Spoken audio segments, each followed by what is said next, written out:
नमस्कार, मैं Manoj Sharma, MG inter college Baheri, विषय अर्थशास्त्र। आज हम एक नए टॉपिक मूल्य निर्धारण पर चर्चा करेंगे। अभी तक हमने बाजार के बारे में पढ़ा था।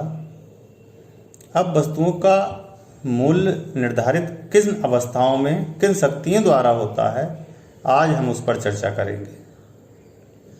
किसी वस्तु का मूल्य मुद्रा में स्थापित करने के लिए विभिन्न अर्थशास्त्रियों के भिन्न भिन्न मत हैं।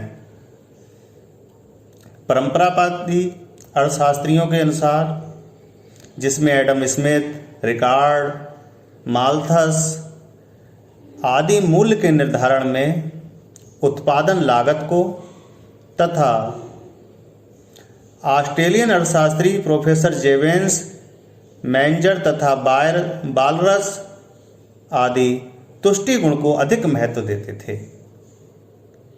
परंतु प्रोफेसर मार्शल ने मूल्य निर्धारण में सामान्यवादी दृष्टिकोण को अपनाया।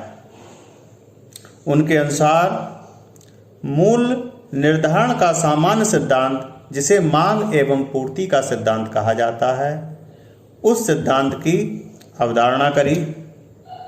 इस सिद्धांत के अनुसार मूल्य के निर्धारण में मांग और पूर्ति दोनों ही शक्तियों का हाथ होता है।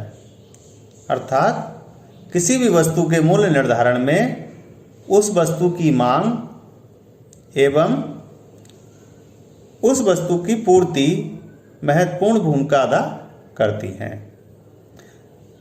इन दोनों के परस्पर प्रभाव द्वारा कीमत का निर्धारण उस वस्तु की कीमत उस बिंदु पर होता है जहां दोनों के सापेक्ष स्थिति समान होती है। अर्थात जहां मांग एवं पूर्ति के बराबर स्थिति हो जाती है, इस बिंदु को संतुलन बिंदु कहा जाता है। और इस बिंदु पर जो कीमत होती है उसे हम संतुलन कीमत कहते हैं। इसी क्रम को आगे बढ़ाते हुए हम वस्तु के मूल्य के निर्धारण में विभिन्न प्रकार के जो दशाएं प्रभावित करती हैं उन पर चर्चा करेंगे। प्रोफेसर मार्शल प्रथम अर्थशास्त्री थे जिन्होंने मूल्य निर्धारण के समय के महत्व में विशेष बल दिया। उनके अनुसार समय ही मूल्य को विशेष रूप से प्रभावित करता है। मूल्य के निर्धारण में मांग और पूर्ति दोनों में किसी महत्व अधिक है, यह समय या उसकी अवधि पर निर्भर करता है। कीमत के निर्धारण पर समय के प्रभाव को स्पष्ट करने के लिए प्रोफेसर मार्शल ने बाजार का वर्गीकरण इस प्रकार किया। नंबर 1, अति अल्पकालीन बाजार। ऐसा बाजार जो बहुत थोड़े समय के लिए लगता है। ऐसे बाजार में पूर्ति लगभग स्थिर होती है। कोई भी अल्पकालीन बाजार जो है वहाँ पर मांग के सापेक्ष पूर्ति करना संभव नहीं होता है, क्योंकि वह बाजार की समय अवधि बहुत निश्चित है और इतने कम समय में किसी भी वस्तु को बाहर से लाना या उत्पादन करना असंभव होता है। इसमें यह माना जाता है कि हम पूर्ति को बढ़ा नहीं सकते हैं। ऐसी दशा में अगर हमारे बाजार में मांग किसी वस्तु की बढ़ती है तो उस वस्तु की कीमत स्वतः बढ़ जाती है, क्योंकि व्यापारी अधिक मांग वाली वस्तु को अधिक मुनाफे के साथ बेचना शुरू कर देते हैं। तो इसका तात्पर्य यह है कि अति अल्पकालीन बाजार में किसी वस्तु की मांग जो होती है वह उसके मूल्यों को बढ़ा देगी, अर्थात वस्तुओं का मूल्य ऊंचा हो जाएगा।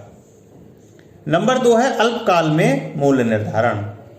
कुछ बाजार ऐसे होते हैं जो कि अति अल्पकाल से तो बड़े होते हैं, मगर फिर भी उनका समय 1 दिन, 2 दिन, 4 दिन तक ही निश्चित होता है। जैसे विभिन्न प्रकार के साप्ताहिक बाजार या मेले वगैरह, नुमाइशें हैं, ऐसी जगहों पर उसमें कुछ परिवर्तन किया जा सकता है। अर्थात हमारी अगर डिमांड बढ़ती है तो हमारे पास इतना समय होता है कि हम नज़दीक के थोक बाजार से उन वस्तुओं की आपूर्ति कर सकें, परंतु यह आपूर्ति भी एक निश्चित सीमा में ही होती है। उसको मांग के अनुसार फिर भी नहीं बढ़ाया जा सकता। केवल अल्पकाल में प्रगतिशील साधन जैसे श्रम, कच्चा माल, शक्ति के साधनों में वृद्धि करके उत्पादन में कुछ वृद्धि की जा सकती है। जैसे मान लीजिए आपका कोई छोटा सा कारखाना ब्रेड बनाने का है और आपको पता चले कि मार्केट में किसी भी कारण ब्रेड की डिमांड बढ़ गई है,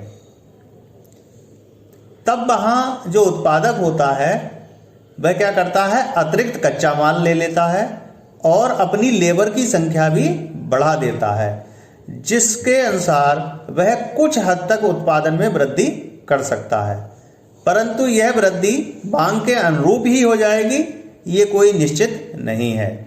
अर्थात मांग के सापेक्ष उत्पादन अल्पकाल में नहीं किया जा सकता। उसके बाद है दीर्घकालीन मूल्य।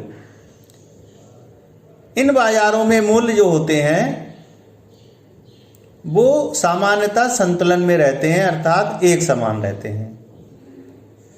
क्यों? क्योंकि इसका कारण है दीर्घकाल बाजार में अगर वस्तु की मांग बढ़ती है तो व्यापारी पर, विक्रेता पर और उत्पादक पर पर्याप्त समय होता है कि वह उस वस्तु को मांग के सापेक्ष पूर्ति कर सके। ऐसी अवस्थाओं में